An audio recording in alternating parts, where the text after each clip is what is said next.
estamos aqui com essas convidadas extraordinárias.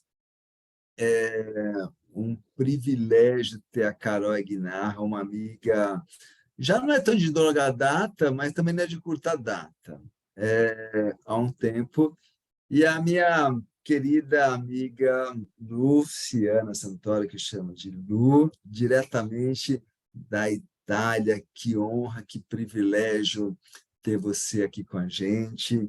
Vocês são referências de profissionais, de líderes que faz diferença no mundo. Então, muito obrigado por estarem aqui. Nós temos um painel importante, fundamental, para a gente compartilhar essas experiências de vocês. Então, sejam bem-vindos, quem estiver com a gente. Tem gente de Portugal, de Taubaté, de Curitiba, de Salvador, de vários lugares. Aí não dá tempo de acompanhar, porque a gente quer dar atenção ali para vocês. Depois a gente compartilha essas informações. Rê, sua fala para a gente... Bom, sejam muito bem-vindas, é um prazer imenso tê-las aqui. Nós tivemos a oportunidade de nos conhecermos, né, antes desse evento, e aqui nós temos experiências lindíssimas de vocês, e também para que a gente possa trazer um tema tão importante, né, hoje, para as organizações e para a nossa sociedade, mas hoje nós estamos falando dentro do impacto, né, dentro das organizações, dentro da perspectiva da diversidade e dentro da referência que nós temos dentro do processo de humanização, né? Que essa é a nossa prática, é nisso que nós acreditamos. Então, estamos assim muito felizes em tê-las aqui para que possam contribuir com essa temática a partir especialmente da experiência de vocês. Então, a gente gostaria, como que nós poderíamos fazer? A Luciana quer contar a experiência dela e depois a Carol complementa, pode ser? Bora lá, vamos que vamos. Então, Lu, por favor, se apresente. Deixa eu aproveitar aqui, Sim. assim, é um momento muito especial para mim, né? Nós fizemos faculdade juntos, isso tem um bom tempo, né, Lu? Em Jundiaí, certamente tem gente de Jundiaí aqui com a gente. Que legal. E é um momento muito especial mesmo, porque você sempre foi uma referência de talento para todos nós que tivemos a oportunidade de conviver com você. Então, é um momento especial do fórum, um momento especial para mim. Eu queria te falar isso publicamente, né? Algumas pessoas que me acompanham ao longo do tempo ouviram falar dessas pessoas que estão vindo para o fórum, né?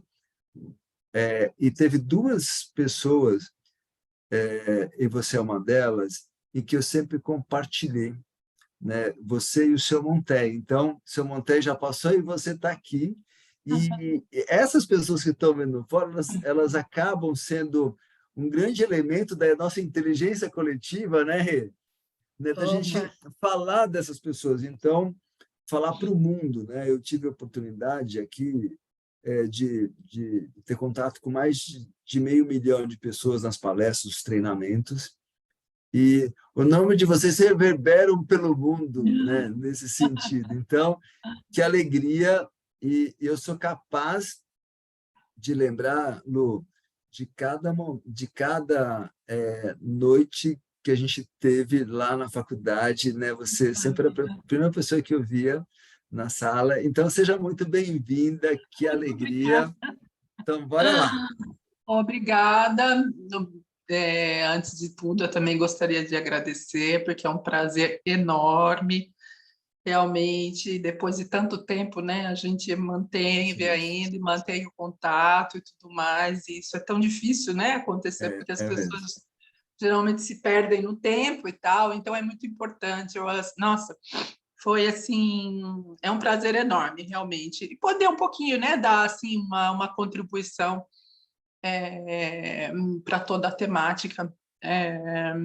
Então, eu me apresento para quem, né, não me conhece. Eu chamo Luciana Santoro, Como a gente estava falando, eu me graduei em economia, juntamente com a Dilson, há tanto tempo atrás, em Jundiaí, da onde eu sou originária, e eu tenho uma deficiência congênita,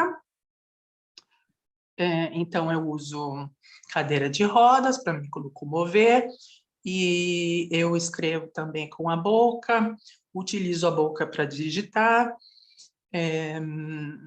Então, assim, é claro que a minha condição impacta muito, né, assim, em todas as relações e, é claro, também nas de trabalho. E, então, principalmente, assim, por exemplo, no tempo, por exemplo, que eu estudei no meu percurso escolar e tudo mais, eu era a única pessoa, por exemplo, que tinha, né, uma deficiência física, que frequentava a escola, que frequentava outros cursos. Então, assim, as pessoas me viam com muita perplexidade, digamos assim, porque faltava a representatividade de outras pessoas. Então, quer dizer, não... É uma coisa que, por exemplo, eu tive a oportunidade porque eu tive apoio, eu tive a minha família, eu tive uma rede, né, de suporte que me permitiu, na minha formação profissional, na minha formação até mesmo de caráter, porque a gente se acostuma a se colocar de um determinado modo, não assim, para enfrentar, né, os desafios, digamos assim. E então é mais ou menos isso, assim. Depois, o problema, acho que principal para uma pessoa com deficiência, é claro, tenho todo o percurso de formação, de profissionalização, mas depois é realmente o inserimento no mercado de trabalho. Que isso porque a pessoa até ali, eu acho que é uma barreira realmente, que precisaria, que precisa, né, aliás, ter ter toda uma rede, né, por trás, para que isso possa acontecer. Uma rede de conhecimento mesmo, seja por parte, por exemplo, das corporações, e seja também por parte da sociedade, quer dizer, das políticas que precisam dar um apoio. Então, assim, é uma rede muito ampla. Olha, e aí, vamos aproveitar aqui, trazer um pouco da Carol, e a Carol já pode também, nesse processo de interação com a Lu, porque a Carol, deixa eu falar um pouquinho dela ali também, porque eu fui apresentado por uma grande amiga, e nós tivemos uma conexão, né, genial. Eu sinto essa conexão com a Carol. Então, e eu sempre eu busco um aconselhamento, uma mentoria, às vezes de troca ali, e é sempre uma alegria, né, poder encontrá-la. E ela tem um negócio, ela tem um propósito. Preciso dizer assim, Carol, você tem um propósito com o seu talento, com o seu trabalho, que é ampliar essa possibilidade de visão e de consciência. Então, Carol, vem com a gente. Obrigada, Dilson. Que responsabilidade começar a falar na sequência dessa emocionante abertura que a Luciana fez. Estou aqui, Lu, super emocionada. Eu sabia que a gente tinha mais conexões do que aquela que percebemos no nosso ensaio. Vocês são lá de Jundiaí, eu praticamente sou. A minha madrinha de Jundiaí, meus primos, minha madrinha não está mais com a gente, mas meus primos estão lá e a gente está em Jundiaí todo mês. Fui criada em Jundiaí, na Vila Progresso. Que legal. Muito legal. Muito legal. Olha só, gente, eu sou uma mulher de pele branca, cabelos de olhos castanhos, meus cabelos são ondulados, de tamanho médio. Eu estou com um óculos de grau de armação escuro, uma blusa azul royal, um colar vermelho e um batom vermelho. Sou uma mulher cadeirante, como a Dilson já me apresentou aqui. A questão da minha deficiência é uma deficiência diferente da Lu, adquirida. Eu não nasci com a deficiência. Eu adquiri aos 22 anos, hoje eu tenho 44, então eu estou metade da vida andando, metade rodando. Estamos aqui com a Marisa, que é nossa intérprete de Libras, e o que eu acabei de fazer foi uma audiodescrição que ajuda pessoas com deficiência visual, baixa visão, ou até pessoas que só estão nos escutando, mas não estão nos vendo, entenderem melhor quem eu sou. Eu sou, como o Adilson disse, né, o meu propósito de trabalho, ele de fato está muito relacionado com essa informação que a sociedade precisa. E até antes de eu mergulhar nisso, eu queria dizer que, quando a Lu trouxe a história dela, né, ela falou de estar sempre, se perceber sempre a única pessoa com deficiência. Com certeza, pelo fato da Luciana ter a deficiência congênita, ela passou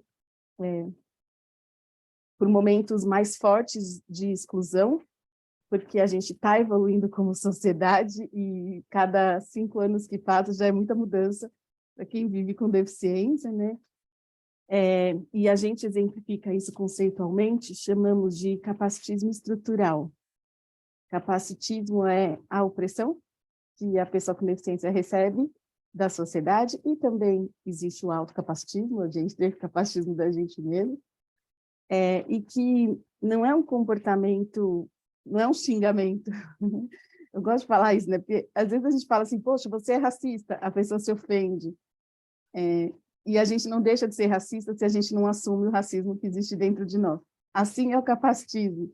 Não é uma ofensa a gente se perceber capacitista, mas na verdade é o que a gente precisa fazer para mudar esse comportamento. A gente só muda o que a gente sabe que a gente tem e que a gente quer propositalmente mudar. Então, é super importante a gente trazer conceito para consciência, né? Quando a Luciana passou por isso, não tinha conceito, porque o conceito de capacitismo no mundo é muito recente. E, Lu, você falou sobre estar muito sozinha, e a consequência, até emocional, comportamental, é a solidão da pessoa com deficiência. Eu também ainda me sinto muito sozinha nos ambientes que estou.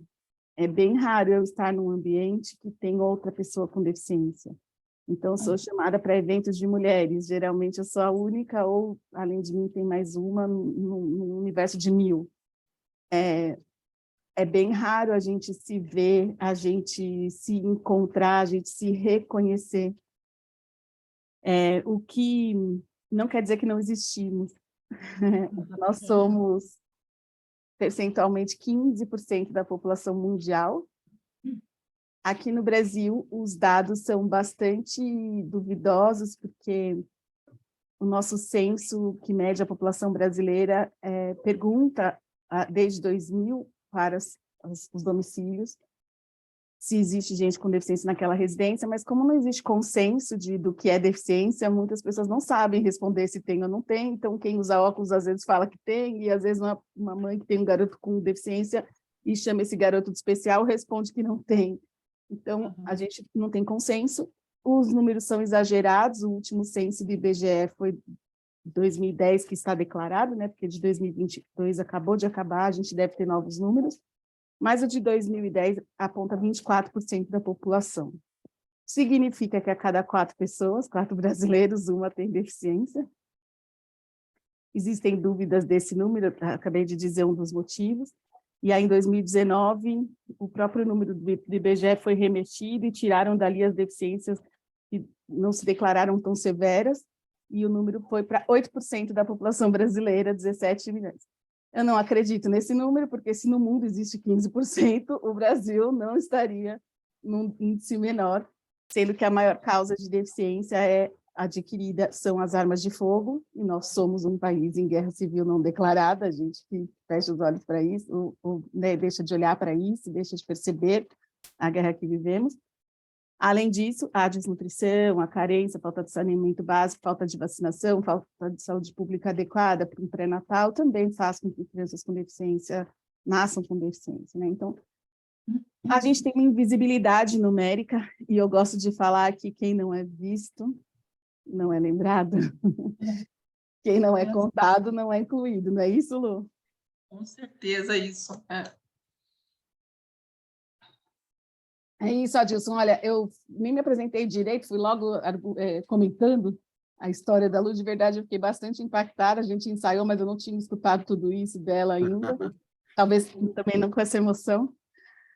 Mas dizer que eu fundei, então, a Talento Incluir em 2001, 2008, e a Talento Incluir faz a ponte entre o mercado de trabalho e os profissionais com deficiência. A gente já entregou mais de 8.000 pessoas com deficiência no mercado de trabalho.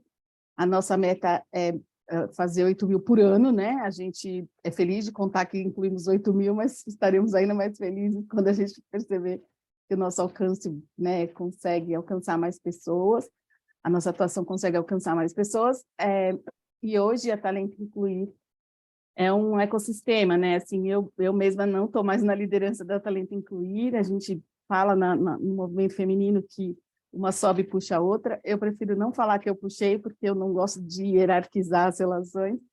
Eu posso falar que eu deixei um espaço ali, desocupei um espaço para a Kátia Remureg, que é uma outra mulher cadeirante, ser a nossa CEO, e a gente tem um negócio, são 4 negócios, além da Talento Incluir, tem a Talento Sênior, para profissionais 45+, tem 2 empresas de tecnologia, uma oferecendo imagens, banco de imagens para pessoas com deficiência e profissionais maduros interseccionalizados, então, gente com deficiência preta, gay, jovem, velho, enfim.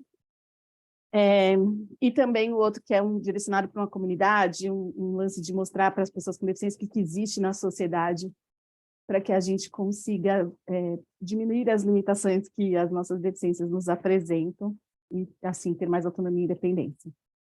Dito tudo isso, minha gente, vou falar que eu sou uma mulher, eu sou empreendedora, eu sou esposa do Tato, eu sou mãe da Clara, uma adolescente de 17 anos.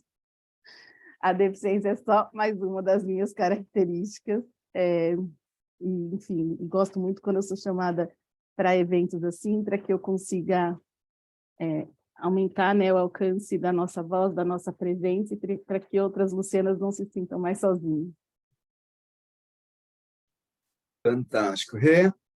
Muito bem. Nós tínhamos conversado, né, no nosso aquecimento, um pouco o que, por exemplo, do ponto de vista políticas podem favorecer o posicionamento ou deixar de facilitar o processo de inclusão, né?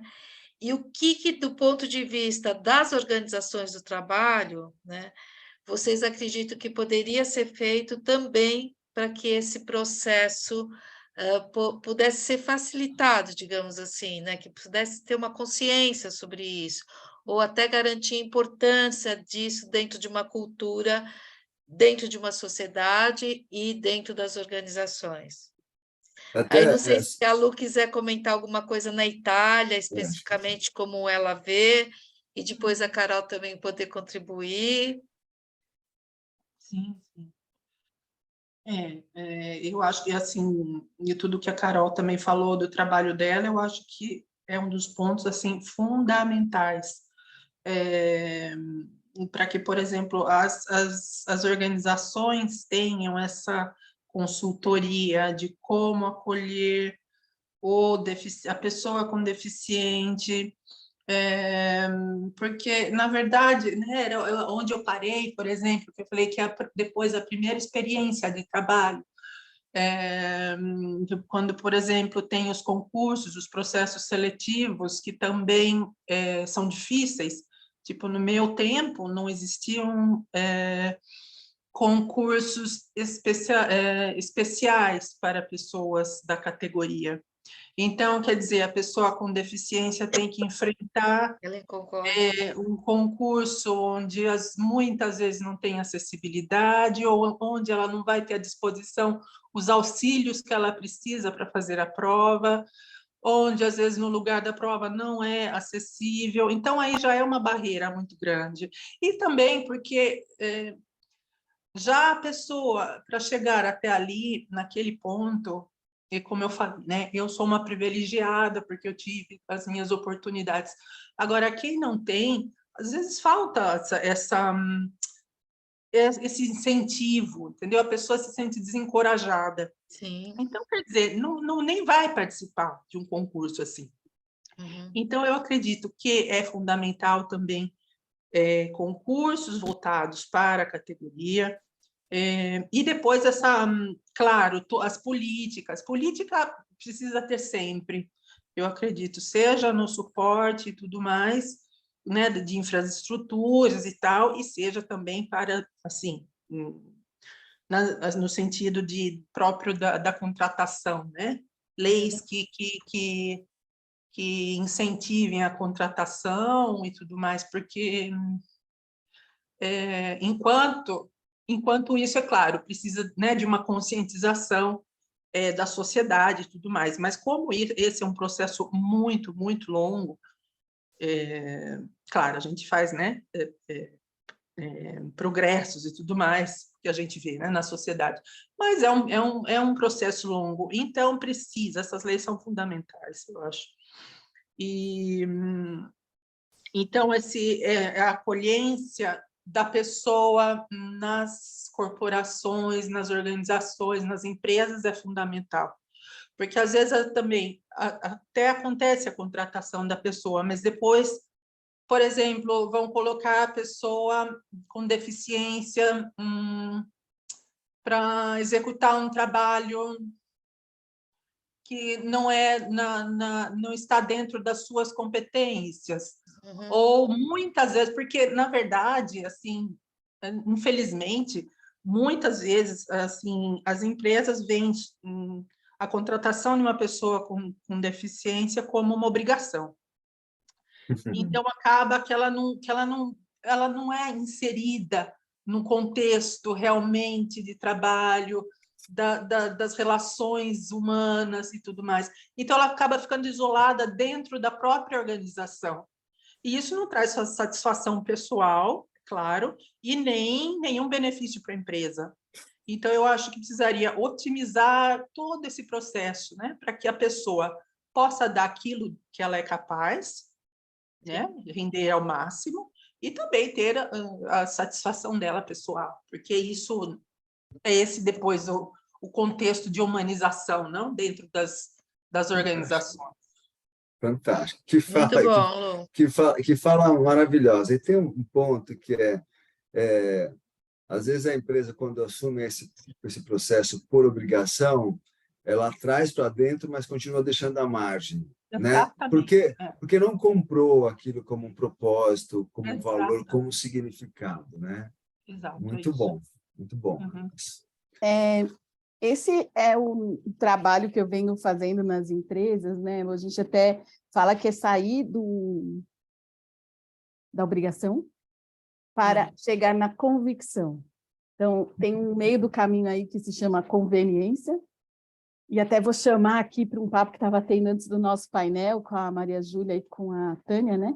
Isso. Elas estavam falando muito sobre a diversidade, trazer inovação, só que trazer a pessoa com deficiência ou qualquer outra diversidade e não fazê-la pertencer daquele processo, né, só pela lei, só pela obrigação, deixá-la de cantinho, não trará os resultados que as pesquisas estão prometendo, né? Uhum. Então, fazer por obrigação a inclusão pode ser um começo de tudo, não estou dizendo que está errado começar porque fui cobrado pela legislação, é um jeito de começar, a lei existe para isso, obrigar as pessoas para que a convivência existe, e a partir daí exista também um entendimento de que pertencer, de que inclusão é bom para todo mundo.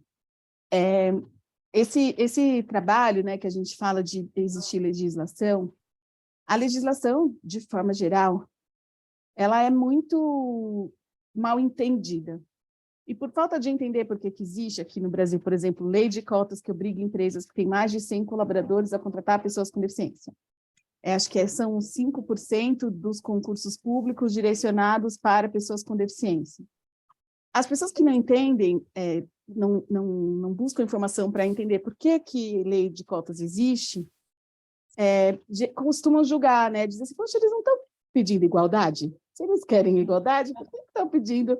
E passam até a trazer a nossa solicitação como privilégio.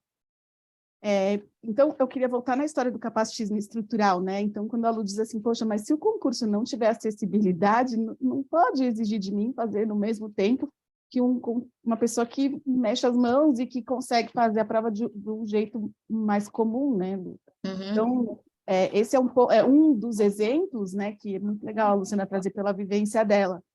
Agora, o capacitismo estrutural, ele traz comportamentos diferentes que antecedem essa vida de chegar ao trabalho. Então, a gente costuma dizer que a Luciana falou muito bem sobre privilégios e até a história dela conta esses tópicos que eu vou falar, olha só. O capacitismo estrutural começa na família, e a Lu falou, olha, eu tenho uma família incrível e por isso eu tive muitas oportunidades. E não é família incrível de recursos, é de estímulo, né, Lu? Assim, provavelmente, né, para você estar... Também, porque influencia, hein? Influencia muito os recursos também. Os recursos também, mas... sim, os recursos também, mas não é apenas isso. Não é o fundamental, exato. Porque famílias com recursos que não conseguem entender que seus filhos têm potencial, que são capacitistas, porque o capacitismo é não acreditar a capacidade da pessoa com deficiência. Com certeza. Então, famílias que têm recursos, mas não têm a crença de que podem estimular e que protegem, também é um serviço para a nossa inclusão. Então, é importante a gente pensar no capacitismo começando na família, na sequência, na educação, escolas que não são inclusivas, então a Luciana passou pela escola, pela idade escolar com deficiência. Gente, a gente nem combinou isso, mas eu vou perguntar aqui para ela, Lu, como que era aquele momento que todo mundo ia para a educação física? O que você fazia nesse momento? Eu não fazia educação física, eu era dispensada. Sim, eu era dispensada, porque geralmente era um horário, assim, ou no final da manhã, ou na tarde, então eu realmente não participava, mas, por exemplo, né, no período a gente acha que tudo é normal e tudo, mas hoje em dia, por exemplo, existem tantos outros modos, né, de inserimento da criança com deficiência nessas disciplinas, digamos assim. Mas naquele tempo ninguém pensava. Ninguém pensava nisso, né? E aí, pensava, não. O que os seus colegas aprenderam enquanto estavam na educação física que você deixou de aprender no comportamento? Então, é o ganhar... entre eles, é claro, na convivência, né? Porque, na verdade, o esporte, a atividade física faz muito parte do contato, assim, ela aproxima muitas pessoas. Então, realmente, é uma parte que eu não participava, então eu era completamente excluída, né, desse tipo de atividade, mas assim como outras atividades, tipo como se fala, as excursões, né, tudo mais. Então, assim, tem uma série de atividades que naquele tempo nem se pensava. E nesse tempo ainda não se pensa, muita criança ficando de fora, e aí a gente vê o quê, Lu? Deixa de aprender comportamentos sociais, que é o ganhar, o perder, respeitar regras e hierarquias. Se a gente não tem uma boa base familiar que nos coloque em outros grupos que fazem essa nossa inclusão e a nossa socialização, a pessoa com deficiência chega no mundo adulto, né, na idade de laborar, de trabalhar, com outros comportamentos. É por isso que as exigências e os formatos de contratação e de expectativa pelos candidatos têm que ser outra. Um outro exemplo, seguindo a sequência do capacitismo estrutural, eu comecei a falar de família, falei de educação e tem a saúde também. Então, se pessoas surdas não fazem fono, elas não aprendem a oralizar. Se elas não aprendem a oralizar, elas têm a dificuldade na comunicação, que é o principal motivo de exclusão de pessoas surdas. Também não são incentivadas as outras crianças a aprender Libras nas escolas, então as crianças surdas que aprendem Libras vivem em mundos paralelos. Assim também para todas as outras deficiências, se a gente não aprende um mapa do mundo tátil, a pessoa cega não consegue entender o mapa mundi. E assim vai, falta de acessibilidade, falta de preparo, de processos pedagógicos. Então, quando a gente chega em idade adulta, não dá mesmo para o concurso ser igual, porque no passado a gente não está na mesma linha de largada. No passado teve desvantagens que deixaram a gente incomparáveis. Então, não dá para comparar o currículo de uma pessoa com deficiência com o currículo de uma pessoa sem deficiência. Tampouco o comportamento. Então, até vou falar sobre um exemplo de ambição. E isso não tem a ver só com pessoas com deficiência, tem a ver com diversidade. Vou dar um exemplo para a gente entender por que políticas de cotas são importantes. são medidas para a gente reparar um passado de exclusão. E são importantes no momento que a gente vive hoje. Nem eu, nem a Luciana, e nem a maior parte das pessoas com deficiência que eu conheço gostam de precisar de lei para serem incluídas. Sim. A gente trabalha para a lei não existir no futuro, a gente existe para a lei não existir no futuro, mas hoje a gente tem que entender a necessidade dela. A partir do momento que eu contratei por obrigação e entendi tudo isso, começa a fazer uma mudança de chavinha para convicção, poxa, é o certo a se fazer, é isso que eu tenho que fazer. Vou dar um exemplo só de comportamento que eu falei que eu ia dar para não deixar no ar aqui.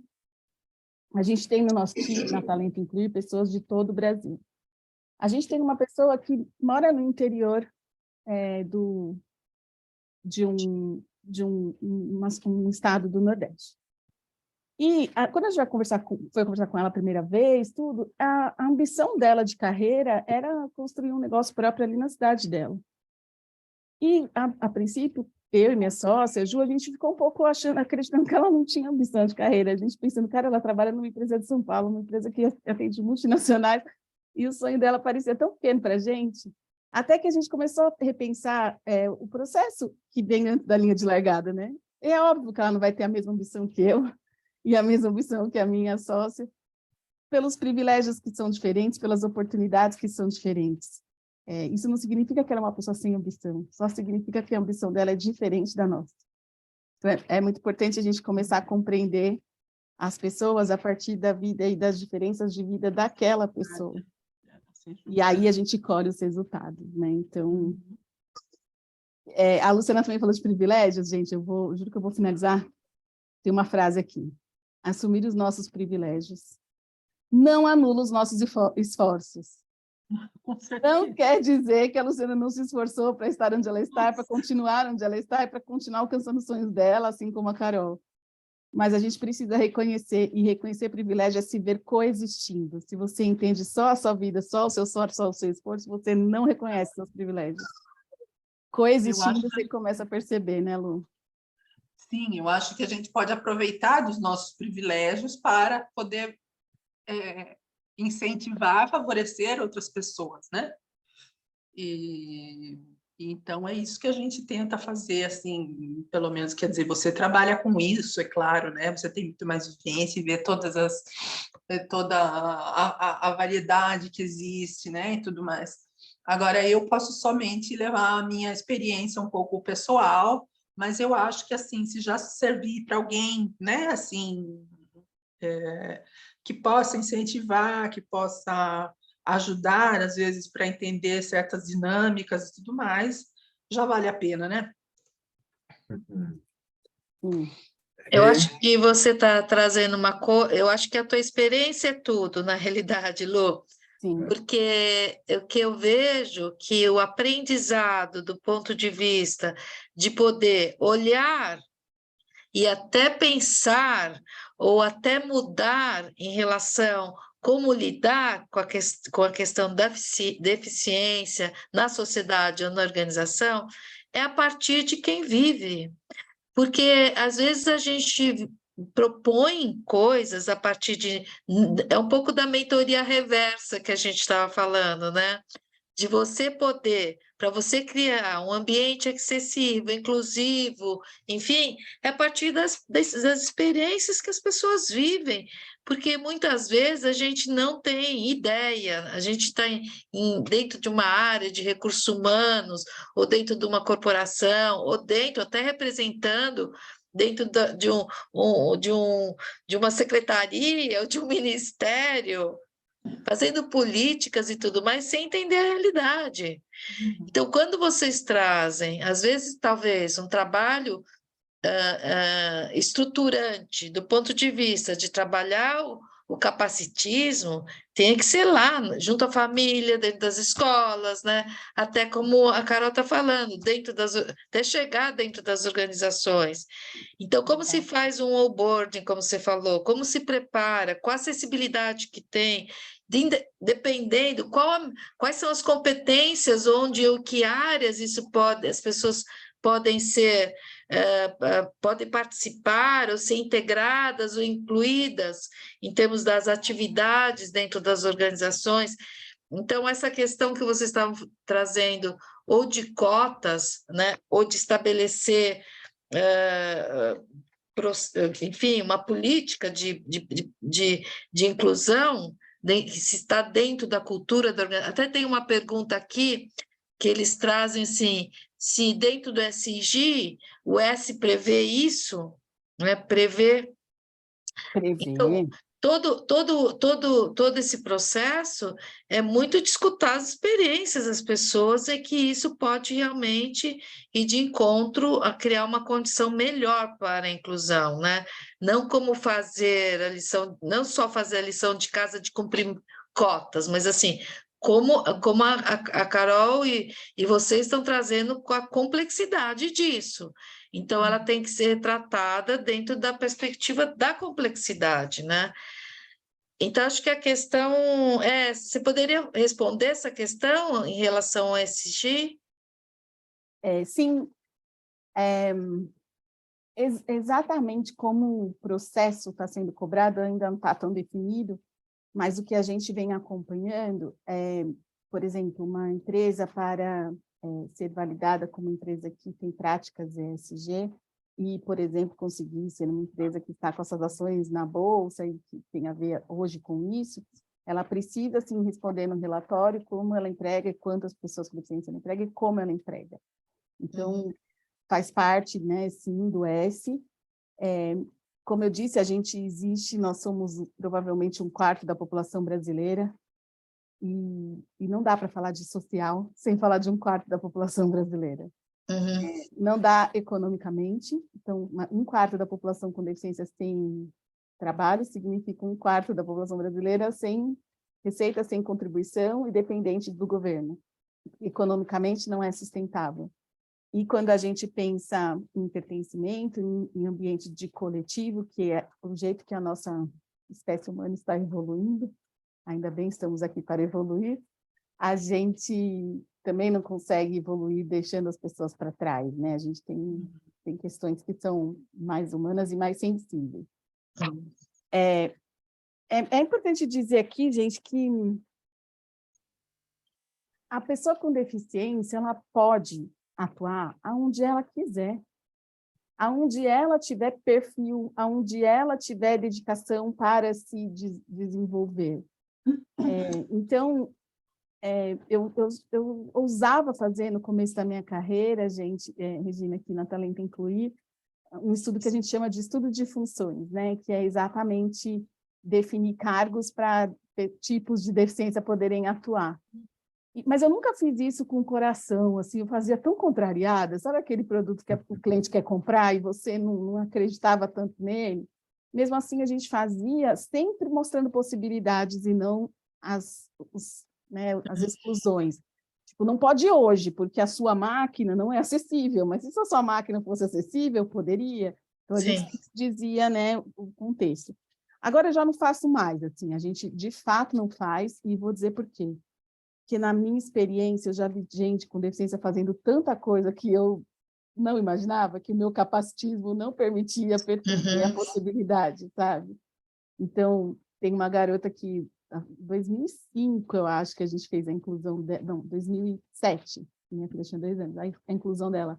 Ela chegou para um processo de seleção, Daniela Pansica é o nome dela, para ser atendente de call center. Assim como a Lu, ela tem uma deficiência congênita, não mexe braço nem pernas, ela usa caneta para digitar. Não é caneta, né? Uma adaptação na boca para digitar. E a Luciana falou assim, é Daniela. Daniela falou assim, ela chegou lá no processo e falou, gente, eu vou digitar com a boca. Na escola, a minha mãe era chamada, ela era bem jovenzinha, a minha mãe era chamada pelo diretor de tanto que eu falava, eu desenhava, eu entregava a prova e eu conversava. Falei, boa. Então, assim, a gente deu a oportunidade, eu nunca imaginei uma pessoa de call center digitar no tempo que o call center exige, porque... Sim. Eu também faço isso. Vou mostrar para vocês como eu digito. Boa, mostre. Arrasou. Eu uso essa coisinha aqui, ó. Isso se chama uma ajuda técnica, né? Isso. Então, por exemplo, olha, aqui ó, eu faço todos os movimentos, entendeu? no computador. Esse eu uso para o computador. Depois, para escrever, eu escrevo diretamente, com caneta na boca, e para pintar também, porque eu pinto também, então, os pincéis na boca e tal. E eu já tentei outros métodos, assim, tecnológicos, né, de auxílios, mas a rapidez com que eu faço, assim, ainda é maior com os métodos mais rudimentares. Então, é claro, né, assim, a gente sempre procura evoluir e tal, mas eu lembro, assim, que, por exemplo, na escola, todo mundo, assim, ficava muito perplexo, né, de ver, porque é uma coisa que ninguém pensa, e depois também é isso que você falou, às vezes você não pensa na capacidade que a pessoa tem de fazer outras tarefas, né, além daquilo, então você fala, nossa, é uma coisa muito limitada, mas no fundo as pessoas se adaptam, tudo pode ser feito e tudo pode ser adaptado. Precisa só dos meios mesmo, dos auxílios. O que eu percebo, Lu, Carol, é que esse limite é de quem olha, de quem percebe. E não é o limite que é da pessoa, né? Porque Sim. boa parte dessa percepção, dessa impressão é de que se colocou limite no outro pelo limite que você tem. Exatamente. Que eu, nessa situação, não conseguiria fazer. Isso me fez lembrar ali, uma figura chamada Caramelo. Ele é ou foi montador da Volvo, deficiente visual, e ele montava as portas dos caminhões dos veículos Volvo. E assim, se você fosse olhar, quem seleciona provavelmente colocaria um limite, né, nessa configuração. Então, e acho que esse é um ponto importante, que a sociedade, de forma geral, coloca, a sociedade, as pessoas colocam os limites de acordo com as suas percepções de mundo. E eu até compartilhei, acho que vocês duas, de uma série que falava, e eu queria voltar num ponto importante que a Lu comentou, de família. E tem uma série que fala Pódio para Todos, que é uma série do Netflix que fala dos atletas paralímpicos. E lá conta a história das pessoas e dos familiares, né? O impacto que isso tem. Então, quando você fala assim, olha, de como que a família, qual que é a visão que a família tem para favorecer, né, o desenvolvimento e a utilização desses talentos, né? Olhando para aquilo que elas podem, né, naturalmente desenvolver. E é fantástico esse processo. Sim, porque cada um tem a sua capacidade, o seu talento, e também no âmbito profissional, cada um tem a sua capacidade de produção, de realização profissional. Então, assim, voltando sempre no trabalho que a Carol faz, isso que é importante, assim, para que as empresas tenham essa visão no contratar a pessoa, por exemplo, pensar no que ela pode fazer. Eu ter isso claro, ter assim, as capacidades efetivas que a pessoa pode proporcionar. Então, assim, dentro daquilo para que ela para que ela estudou, para que ela foi preparada, ela pode desenvolver isso. Então, quer dizer, isso cria já uma expectativa dentro da empresa, porque sabe que vai obter aquilo, e sem outras, assim. Depois, é claro, tudo é adicional, né? Os relacionamentos, e se depois a pessoa pode, por exemplo, eu acredito que seja muito também importante o desenvolvimento dos trabalhos dentro de grupos, dentro da própria empresa, que a pessoa se sinta isolada. Então, quer dizer, você tem um grupo de trabalho, isso gera cooperação e gera também mais produtividade. E aumenta a eficiência, é um benefício para todos. Então, as empresas precisariam ter essa visão de que, contratando uma pessoa com deficiência, ela vai ter um funcionário a mais, não um funcionário com problemas, não um funcionário que ela vai ter que despender mais, muito pelo contrário, né, porque existem os incentivos, e que é sempre um valor adquirido, no sentido da diversidade, no sentido de promover até uma conscientização entre os outros colaboradores, porque a representatividade é muito importante, não? E geralmente as pessoas tendem a se ligar nas pessoas que são semelhantes, né? A gente sempre procura os semelhantes da gente, a gente nunca se liga muito porque é normal, né, do ser humano, a gente se identifica com aquilo que assemelha a gente, mas nem sempre isso é uma vantagem, né? Então eu acredito nisso, que a valorização assim do perfil profissional seja um dos pontos assim principais. E depois ter todo aquele suporte que realmente a empresa precisa, porque as pessoas não têm, quer dizer, não é que fazem de propósito, às vezes não sabe administrar a situação, né? Para que seja realmente feito um inserimento que possa ser produtivo para todos. Oi. Desculpa, Regina, vai lá. Não, é que eu acho que tem uma questão de base que é a relação utilitária com o trabalho, né? Então, o que eu quero dizer do ponto de vista da organização é como eu posso utilizar aquelas habilidades e eu me beneficiar com isso, do ponto de vista da organização. Então, se a gente parte de olhar para isso, quer dizer, tem todo um processo aí que quer corresponder a essa questão dessa questão utilitária. Não a partir das pessoas ou do que o quanto a organização, porque as perguntas são muito diferentes dentro que as organizações têm que se fazer do ponto de vista de um planejamento estratégico, a quem realmente ela quer impactar e o que ela quer oferecer para a sociedade, né? Então, a partir disso, eu posso fazer uma gestão olhando para o outro lado, né?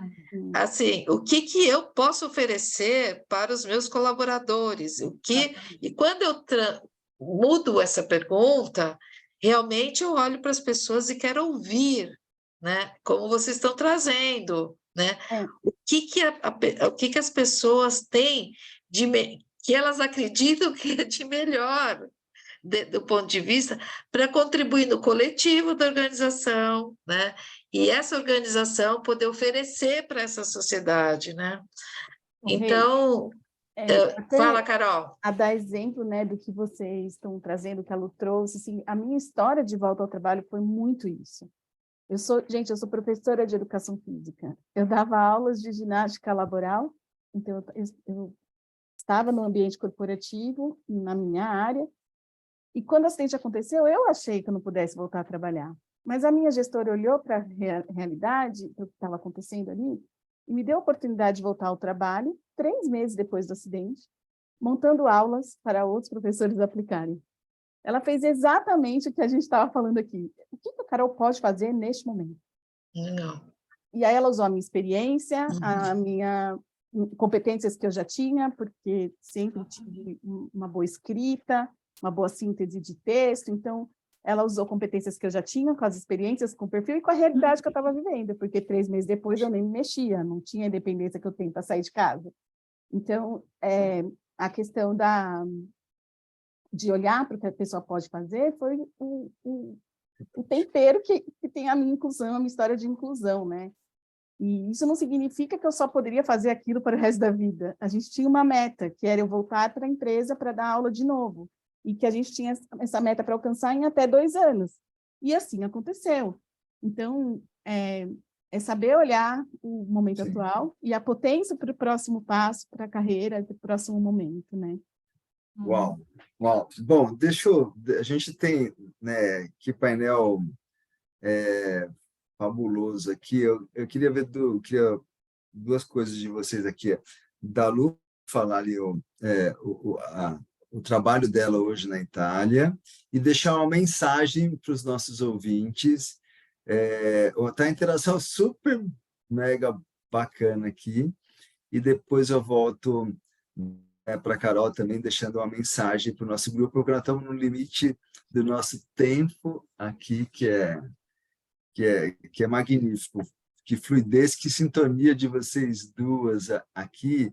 Isso me fez lembrar, no comentário da Carol, eu tive a oportunidade de conhecer a CEO de uma empresa em Portugal chamada Mendes e Gonçalves, que é uma empresa diferenciada lá, e ela comenta de um caso, Carol, Lu e todos aqui participando, de que ela teve um colaborador que teve um acidente, né, e que acabou sendo PCD, e eles conversaram com ele e falaram assim, olha, o que você quer fazer? Eu quero continuar trabalhando. Falei, nós vamos adaptar aquela máquina que você faz para você continuar fazendo o seu trabalho. Então, Olha, essa é a visão. E a Alexandra, inclusive, era uma das pessoas para estar no fórum como um todo, ela por questões do momento e dos horários ali acabou não sendo, mas assim, a gente, nossa proposta e nosso propósito no fórum é levar essas falas para o mundo, né?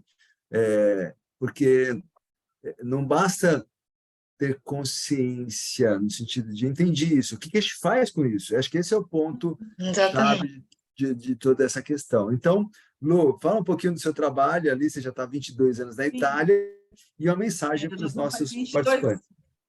eu já estou faz 22 anos na Itália. Então, deixa eu falar rapidinho, assim, da minha primeira, por exemplo, experiência de processo seletivo, que foi ainda no Brasil, depois que a gente se formou.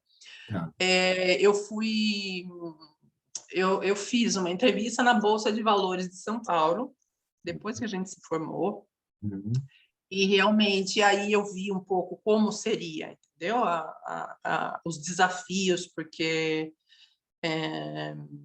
na verdade era uma empresa, era uma agência que escrevia, que analisava os dados da Bolsa e depois publicava na Folha de São Paulo as análises. E realmente, quando eu entrei, por exemplo, para fazer a minha entrevista, é claro, né, todo mundo ficou me olhando muito, todo mundo muito perplexo e tudo mais, e a pessoa, a que era responsável, ela realmente depois me perguntou, ela falou, mas você está preparada para tudo isso, para enfrentar tudo isso, porque as pessoas vão ficar te olhando, as pessoas vão duvidar da sua capacidade, entendeu? Porque era uma época que não tinha nenhuma representatividade. Eu acho que eles nunca tinham visto uma pessoa com cadeira de roda naquele ambiente, entendeu? Então, assim, no final eu passei esse concurso, nessa prova, mas eu não pude, eu tive que recusar o trabalho porque eu não tinha estrutura, não tinha condições de, por exemplo, de ir para a Bolsa de Valores todo dia de São Paulo para trabalhar, porque daí eu teria que ter uma assistente, né, que me seguisse e tudo mais. Enfim, essa foi a minha primeira experiência de trabalho, digamos assim, fora do âmbito familiar, né, porque antes eu já trabalhava um pouquinho na empresa da família. Depois de uns anos, eu resolvi me transferi na Itália, em Bolonha, onde eu moro. Eu vim sozinha, vim só com uma minha assistente pessoal. Daí eu depois de um tempo, eu comecei a frequentar a faculdade daqui, da universidade, porque eu queria que o meu título, né, de estudo do Brasil valesse aqui na Itália também. E o legal, assim, é que as universidades na Itália, todas elas têm uma secretaria só para pessoas, os alunos com deficiência. Toda a universidade tem. Então, quer dizer, é já um apoio muito bom, porque eles fornecem a ajuda que você precisa, eles fazem o contato com os professores, eles procuram os auxílios tecnológicos, tudo. E, além disso, eles também procuram, por exemplo, assim, surge oportunidade de trabalho, eles contatam a pessoa, por exemplo, que se formou, então cria, assim, uma rede de dados, né, entre oferta e demanda, e desse jeito eu consegui um trabalho na secretaria de um outro curso, dentro da própria universidade. E daí eu trabalhei na universidade por uns anos, e depois eu fiz outro concurso, concurso público, sempre, que é onde eu estou até hoje, que é na administração da região, como se fosse no Estado, por exemplo, a administração do Estado, né? Por exemplo, de São Paulo. Aqui a Itália é dividida por regiões. Então, a minha se ocupa dessa região onde eu moro. Mas, então, esse concurso que eu fiz, eu consegui fazê-lo, porque era um concurso também voltado, dirigido para pessoas com deficiência, e porque eu era inscrita em um centro para o emprego, que também são outras, são entidades do Estado também, que promovem, não só para pessoas com deficiência, né, para todos, assim, para todos os trabalhadores, assim. Elas fazem o cruzamento das ofertas de trabalho com, assim, com a inscrição, né, das pessoas que procuram trabalho. Então, isso também ajudou muito, e é uma rede que funciona relativamente bem, mas, como em todo o país, também é muito falho. Nesse momento da contratação, às vezes falta muito assim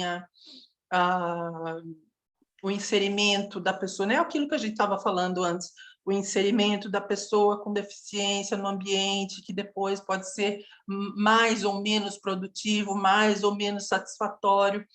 Assim, a minha foi uma boa, digamos que eu consegui um bom inserimento, mas tem muitas pessoas que ficam para trás, enfim, tem uma infinidade de casos, mas assim, o importante é ter essa base, o importante é ter pessoas que te orientem, porque, por exemplo, aqui também, a pessoa com deficiência tem uma assistente social do território que segue a pessoa.